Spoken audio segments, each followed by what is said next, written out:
పేరు doctor కొట్టేచాన, retired principal మరియు కర్నూలు జిల్లా బీజేపీ అధికార ప్రతినిధిని కూడా. గుండ్రేవల కర్నూలు జిల్లా వాసులకు గుండెకాయ లాంటిది. ఈ పేద జిల్లాను, కరువు జిల్లాను, ఈ వలసల జిల్లాను ఆదుకోవడానికి సరైన మార్గము కర్నూలు జిల్లా సి-బెళగల్ మండలంలోని గుండ్రేవలలో ప్రాజెక్టు కడితేనే మోక్షం అని 1980 నుంచి జిల్లా వాసులు కోరుకుంటున్నారు. గుండ్రేవల వద్దనే ఎందుకు అంటే ఈ స్థలం అనువైనది, గురుత్వాకర్షణ ద్వారానే నీటి సరఫరా చేసుకోవచ్చు, ఎలాంటి ఎత్తిపోతలు అక్కర్లేదు, కరెంటు ఖర్చు ఉండదు, తక్కువ ఖర్చుతో అయిపోతుంది.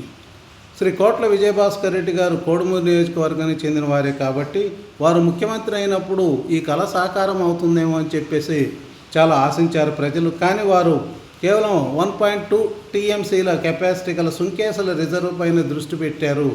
ఈ గుండ్రేవలను పక్కన పెట్టారు. రిటైర్డ్ ఇంజనీర్ కీర్తిశేషులు సుబ్బరాయుడు గారు గుండ్రేవలపై సవివరణ రిపోర్టు తయారు చేసి 2004లోనే ప్రభుత్వానికి సమర్పించారు. మొన్న ఆయన చనిపోయే వరకు కూడా ఈ విషయంలో పోరాటం చేస్తూనే కన్నుమూశారు. సరే, ఆయన పోరాటం వల్లనే చివరకు 13/4/2011 తేదీన గుండ్రేవల డిపిఆర్ను రాష్ట్ర ప్రభుత్వానికి సమర్పించారు. దీని మీద శ్రీ కిరణ్ కుమార్ రెడ్డి గారు ఒక శాస్త్రీయంగా సర్వే చేయటానికి ఆయన ముఖ్యమంత్రిగా ఉన్నప్పుడు 1/11/2013న గుండ్రేవల ప్రాజెక్టు సర్వే కొరకు GOMS నెంబర్ 100ను రిలీజ్ చేసి ఆ సర్వే కొరకు డిపిఆర్ తయారీ బాధ్యతలను RV అసోసియేట్స్కి ఇచ్చి వారికి 52 కోట్ల రూపాయలు మంజూరు చేసి విడుదల కూడా చేశారు. సర్వే దాదాపు 90% పూర్తయిన తర్వాత తెలంగాణ వైపు వారు చిన్న చిన్న అవాంతరాలు కలిగిస్తే మన ఇంజనీర్లు తెలంగాణ అధికారులతో మాట్లాడి వాటిని పరిష్కరించారు. అలాగే దాంతో సర్వే కొనసాగించి 13/10/2015న 2400 కోట్ల అంచనాతో RV అసోసియేట్స్ నివేదికను ప్రభుత్వానికి సమర్పించింది. మరో టెక్నికల్ సమస్య వచ్చింది. అదేమంటే 2/6/2014 తర్వాత, అంటే తెలంగాణ ఏర్పడిన తేదీ తర్వాత మొదలైన ప్రాజెక్టులు కొత్తవని జూన్ 3వ వారంలో KRMB అంటే కృష్ణా రివర్ మేనేజ్మెంట్ బోర్డు వారు తెలిపింది. కాబట్టి గుండ్రేవల రాష్ట్ర విభజనకు ముందే అంటే 1/11/2013లోనే నిర్మాణానికి జీవో విడుదలైంది. కాబట్టి గుండ్రేవల పాత ప్రాజెక్టుల కిందికి వస్తుంది. కాబట్టి KRMB ఆటంకాలేమి దీనికి ఉండవు. గతంలో తెలుగుదేశం అధికారంలో ఉన్నప్పుడు 21/2/2019న 2890 కోట్లు మంజూరు చేస్తూ నాటి టీడీపీ ప్రభుత్వం GORT నెంబర్ 154ను రిలీజ్ చేసింది. కోడుమూరు పర్యటనలో భాగంగా ఆనాడు ముఖ్యమంత్రి అయిన శ్రీ చంద్రబాబు నాయుడు గారు ఈ ప్రాజెక్టుకు శంకుస్థాపన చేశారు. 28/8/2019న నాటి జగన్మోహన్ రెడ్డి ప్రభుత్వం 14 ప్రాజెక్టులను ప్రాధాన్యత క్రమంలో ఎంపిక చేసింది మెమో ప్రకారం. ఆ 14 ప్రాజెక్టులో రాయలసీమకు సంబంధించిన హంద్రీనీవా ఫేజ్ 2, గాలేరు నగరి ఫేజ్ 2, గుండ్రేవల జలాశయం, పోతిరెడ్డిపాడు ప్రత్యామ్నాయ నీటి మళ్లింపు మార్గం ప్రాజెక్టులు ఉన్నాయి. కానీ పై ప్రాజెక్టులో 3 పనులు జరుగుతున్నాయి. కానీ గుండ్రేవలలో కదలిక లేదు, ఒక్క అడుగు కూడా ముందుకు పడలేదు. మన జిల్లా నాయకులు వారిపై ఒత్తిడి తీసుకురాలేకపోయారు.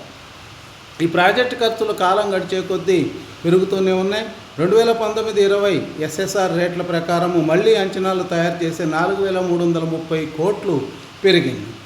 అలాగే ఈ గుండ్రేవల వరద ఆధారిత ప్రాజెక్టు కాదు, కేసీ కెనాల్కు రావాల్సిన నికర జలాలను పట్టుకునేందుకే ఈ ప్రాజెక్టు. 24-25 రేట్ల ప్రకారం ఖర్చు మళ్ళీ రివైజ్ చేస్తే 5500 కోట్లకు పెరిగింది. ఈ ప్రాజెక్టు నిర్మాణానికి తెలంగాణ ఎటువంటి అభ్యంతరం చెప్పడం లేదు. వాళ్లకు వాటా వస్తుంది, వారికి నీటి అవసరం బాగా ఉంది కనుక. అందుకే 2023 నవంబర్లో హైదరాబాదులో జరిగిన KRMB సమావేశంలో తెలంగాణ ప్రభుత్వం గుండ్రేవల ప్రాజెక్టును అజెండాలో చేర్చింది. కానీ నాటి జగన్ ప్రభుత్వం ఈ ప్రాజెక్టుపై ఆసక్తి చూపకపోవడంతో ఆ విషయం చర్చకు రాలేదు, దాన్ని ఊసే మర్చిపోయారు. 2019లో గుండ్రేవల ప్రాజెక్టుకు శంకుస్థాపన చేసిన చంద్రబాబు నాయుడు గారు మళ్ళీ అధికారంలోకి వచ్చి 1.5 సంవత్సరం దాటినా కూడా ఆ ప్రాజెక్టు పనులు ఎలాంటి కదలిక లేదు. అది మాకు చాలా బాధాకరం. ఇటీవల జరిగిన అసెంబ్లీ సమావేశాలు గుండ్రేవల జలాశయం నిర్మించి కర్నూలు, నంద్యాల, కడప జిల్లాల రైతుల చిరకాల వాంఛను నెరవేర్చి వారిని ఆదుకోవాలని పాణ్యం ఎమ్మెల్యే శ్రీమతి గౌరు చరిత గారు అసెంబ్లీలో విన్నవించగా ముఖ్యమంత్రి శ్రీ చంద్రబాబు నాయుడు గారు సానుకూలంగా స్పందిస్తే 3 ఏళ్లలో ఈ ప్రాజెక్టు చేపడతామని అసెంబ్లీ సాక్షిగా జిల్లా ఇన్ఛార్జి మంత్రి మరియు జలవనరుల శాఖ మంత్రి అయినటువంటి నిమ్మల రామానాయుడు గారు స్పష్టంగా హామీ ఇచ్చారు. మరి ఈ హామీ ఎంతవరకు నెరవేరుస్తారో చూడాలి. దాని మీద ఇక్కడ ఉన్నటువంటి ప్రజాప్రతినిధులు ఒత్తిడి కూడా తీసుకురావాల్సిన అవసరం ఉంది. అందులో భాగంగానే ఈ ప్రాజెక్టుపై తమ అభిప్రాయాలను చెప్పాలని కోరుతూ సవివర రిపోర్టును కర్ణాటక, తెలంగాణ KRMBలకు ఆంధ్రప్రదేశ్ ప్రభుత్వం వివరాలు పంపించారు. తమ రాష్ట్ర పరిధిలో ముంపునకు గురయ్యే భూముల పరిహారంపై స్పష్టత ఇవ్వాలని, ప్రాజెక్టుపై ఎలాంటి అభ్యంతరం లేదని కర్ణాటక రాష్ట్ర ప్రభుత్వం తెలిపింది. అలాగే తెలంగాణ రాష్ట్రం మాత్రం గుండ్రేవులను ఉమ్మడి ప్రాజెక్టుగా చేపట్టి ప్రాజెక్టు సామర్థ్యాన్ని 35 TMCలు పెంచి అందులో 20 TMCలు ఆంధ్రప్రదేశ్కు, 15 TMCలు తెలంగాణలోని RDS కాల్వ ఆయకట్టుకు ఇవ్వాలని ప్రతిపాదించినట్లు సూచాయిగా తెలుస్తుంది. ఈ ప్రాజెక్టుపై తెలంగాణకు అభ్యంతరం లేదు. కాకపోతే వారి ప్రతిపాదనలు కూర్చొని చర్చిస్తే ఒక కొలిక్కి వస్తాయి. ఈ విషయంపై ఈ ప్రాంతంలో ప్రజాప్రతినిధులు ప్రభుత్వంతో చర్చిస్తూ ఒక కొలిక్కి తీసుకురావాల్సిన బాధ్యత వారిపైన, ప్రజా సంఘాలపైన కూడా ఉంది. ఎందుకు గుండ్రేవుల కావాలని ఇంతగా కర్నూలు ప్రజలు తపన పడుతున్నారంటే, గుండ్రేవుల జిల్లాలోని 7 నియోజకవర్గాలకే కాక కేసీ కెనాల్ ద్వారా నంద్యాల, కడప జిల్లాల సాగుభూమికి, నికరమైన జలాలకు 2 పంటలు పండటానికి ఆస్కారం ఉంది కనుక జిల్లాలో బతుకుదెరువు కోసం నీళ్లు లేవు, గనులు లేవు, అడవులు లేవు, పరిశ్రమలు లేవు, ఇవన్నీ లేక లక్షలాది ప్రజలు వలసలు పోతున్నారు.